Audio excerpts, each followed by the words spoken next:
There was once a man who considered himself the happiest man alive because he had a loving wife and 4 healthy sons.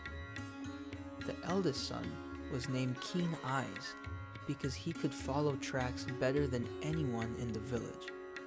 The second son was known as Sharp Ears because he knew the call of every creature in the wilderness. The third son was named Strong Arms because he won every contest of strength that crossed him. And the fourth was only a baby, but the father knew he would grow to be as skilled and devoted as his brothers. One morning, the family woke up to find their father had disappeared. By nightfall, he was nowhere to be seen, and the next morning he was still missing. They talked all about the possible places he could have gone.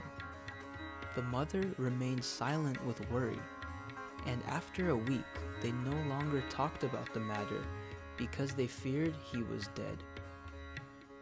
But the youngest son had hope.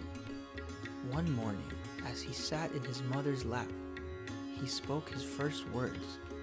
"Where is my father? I want to see my father." "That's right," said Keen Eyes. "He could have been harmed," said Sharp Ears. "Let's go look for him," suggested Strong Arms.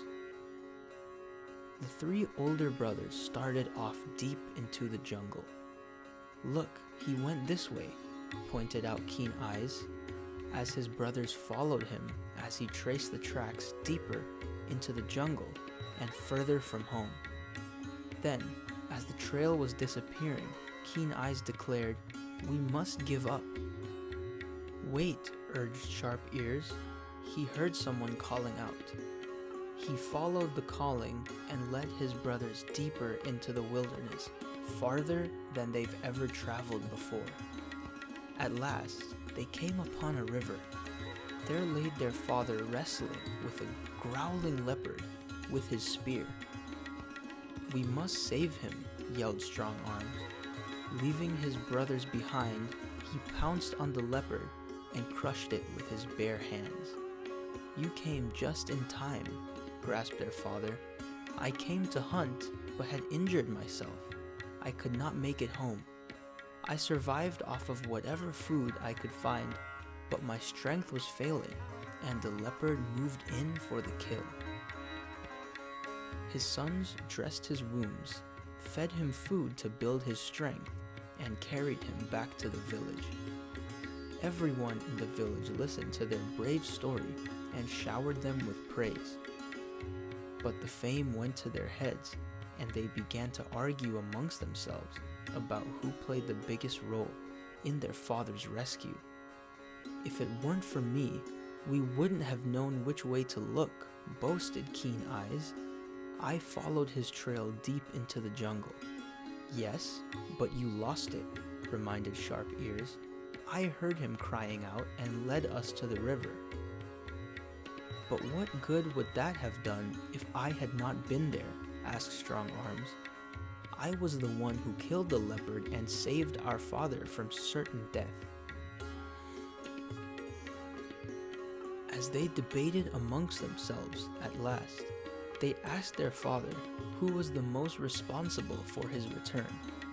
He listened to them arguing, then raised his hand for quiet.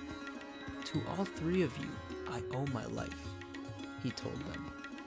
"For each of you played a part in the rescue. But if you ask which of my sons did the most to bring me home, I must tell you, the one who truly brought me home is here." And pulls his youngest son into his arms. Then they all recall whose first words had been, "Where is my father?" It was the little boy's loving heart that had brought his father home.